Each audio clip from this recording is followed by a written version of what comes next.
Good happy Sunday morning. I'm Riley King, and welcome to your Sunday morning edition of WRMK News 12 Morning Newscast. We have a lot of news to get to this Sunday morning, so let's get started right now. And happy Christmas Eve, everyone. First up, we're going to take a look at your weather.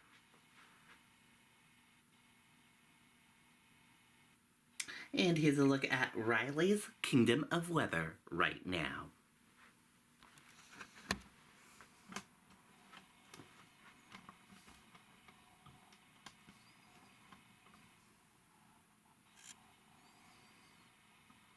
Good happy Sunday morning, everyone. I'm meteorologist Riley King, and welcome to Riley's Kingdom of Weather right here on WRMK News 12.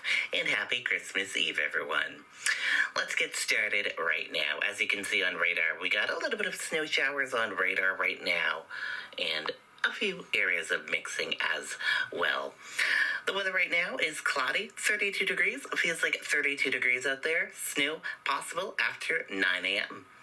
And icy travel early this morning as well. So take it easy out there. The weather for today and tonight, though. Today, generally cloudy, high 44 degrees. Winds light and variable. Tonight, cloudy with a few showers. Areas of patchy fog, low 36 degrees. Winds light and variable. Chance of rain, 30%. And that does it for this edition of Riley's Kingdom of Weather right here on WRMK News. Okay, and there you go on that weather. And now let's get into the news. First up, a New Hampshire resident described what he heard after the earthquake in Concord. Let's take a listen to that report from WMUR News 9. The only thing better than White Claw Black Cherry Hard Seltzer is mixing it with White Claw Black Cherry Flavored Vodka.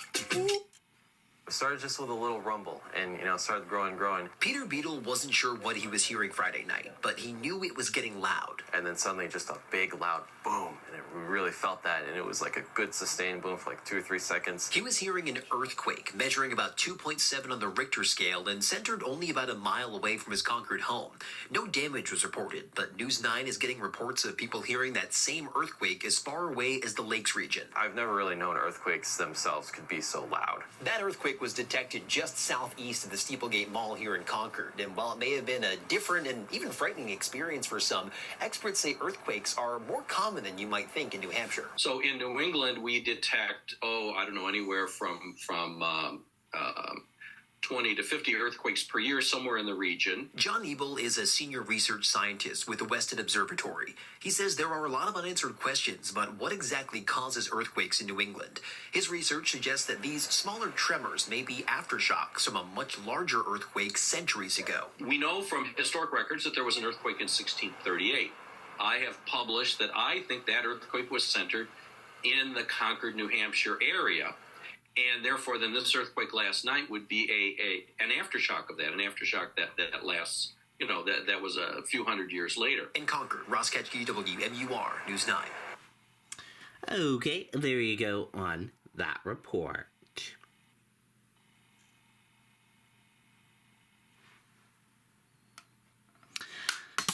Fire paramedics from Londonderry rescue driver from Beaver Brook after crash in Windham.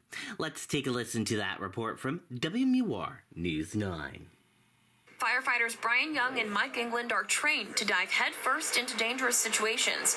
On Friday night, that training helped save a man's life when they and a team of first responders rescued a man from his submerged car after it drove off Mammoth Road into Beaver Brook in Londonderry. After getting the call, grabbing their ice water suits and other safety equipment, they got to work. There's mental preparation, right? So I think the first thing you have to do is trust your team. Brian went in, made first contact. I was right behind him. Brian made sure the patient was viable, started making communication with him. Once talking to him and just kind of figuring out what his faculties were and making sure that he didn't have any immediately life-threatening injuries that we needed to get him out of the car quickly, we were able to take our time and really assess the situation and try and find the best way out of the vehicle for the patient.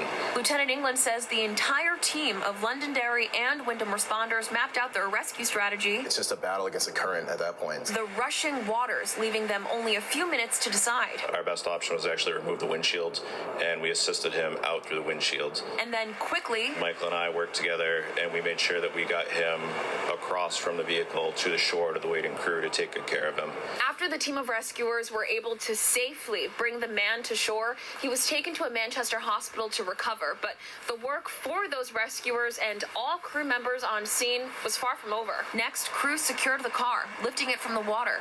Lieutenant England and firefighter Young say the resources and quick thinking from all responders made for the best end result possible. It starts with rigging. It starts with a battalion chief. We had an off-duty battalion chief come in. We had so much command and staffing and ability that it took the stress off me and firefighter Young. It was a great team effort, great team win for us, and we're really proud of the outcome. In Londonderry, Imani Fleming, WMUR News 9. Okay, and there you go on that report. A good outcome there. New Hampshire man shares a scary moment he is caught in an avalanche while skiing on Mount Washington. Let's take a listen to that report from WMUR News 9.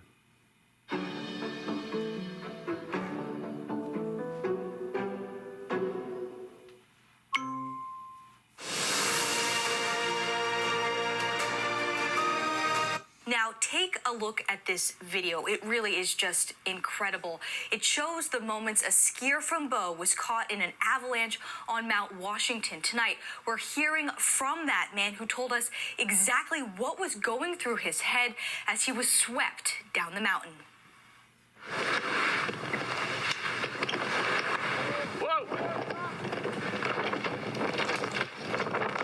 This is the terrifying moment 30-year-old Dominic Toro from Bow found himself caught in an avalanche while he was skiing down Mount Washington's Great Gulf 2 weeks ago.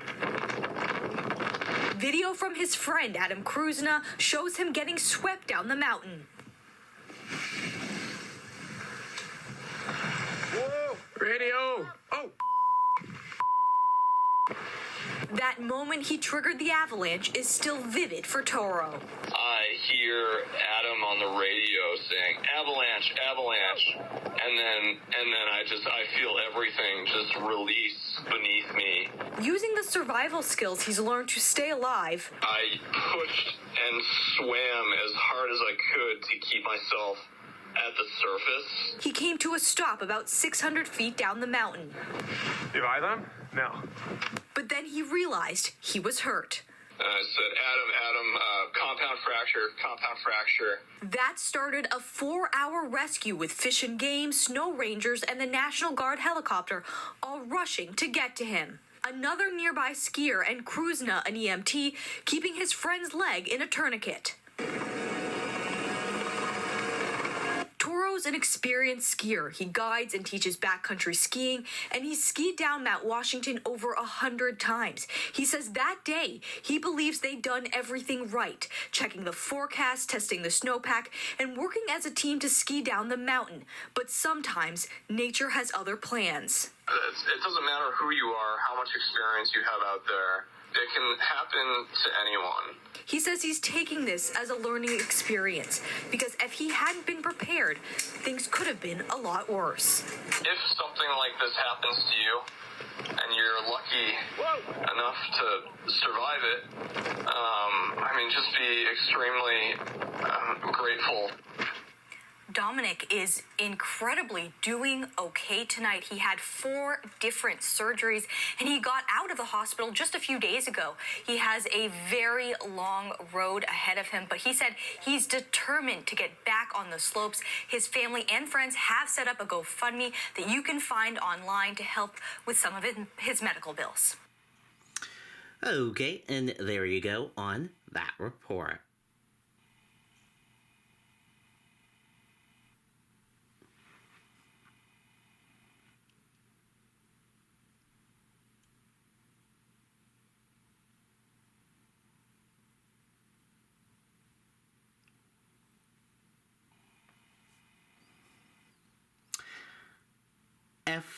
FDA warns consumers of counterfeit versions of weight loss drug.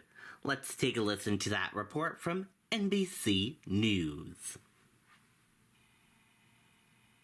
Tonight, the FDA warning consumers of counterfeit versions of the popular diabetes and weight loss drug Ozempic. The agency announcing they've seized thousands of units of the product in the legitimate U.S. drug supply chain and are testing them alongside Novo Nordisk, the drug's manufacturer, but do not have information yet on the drug's identity or safety. The medication, typically prescribed to treat diabetes, became increasingly popular as dramatic weight loss proved to be an appealing side effect.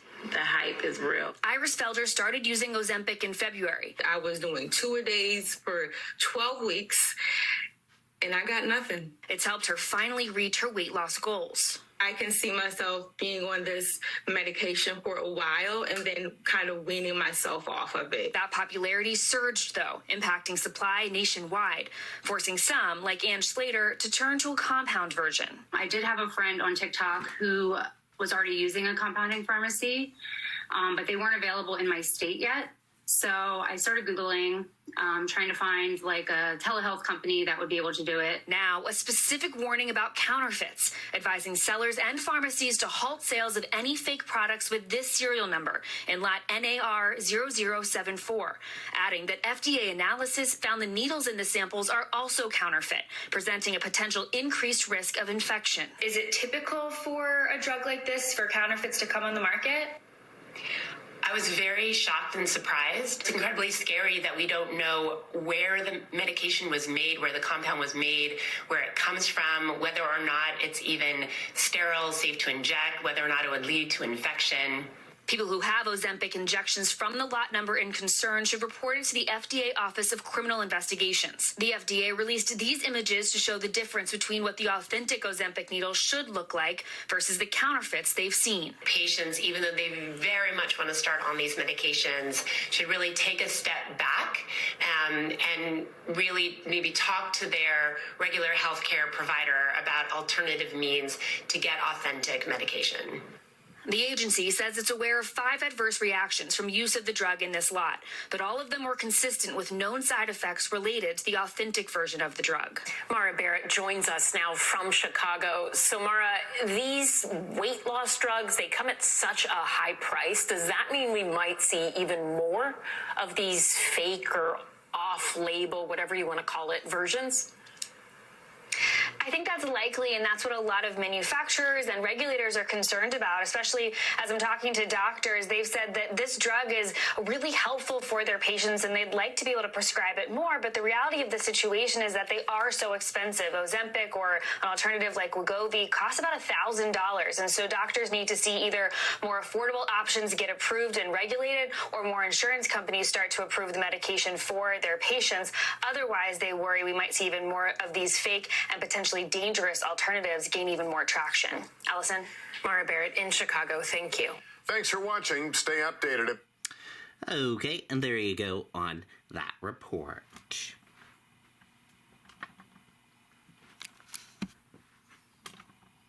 And thank you for tuning in for this morning edition of your morning newscast right here on WRMK News 12. I hope you all have a great rest of your day. Have a wonderful Christmas Eve, everyone. And we'll talk together and see you back here in another broadcast later on. Goodbye, everyone.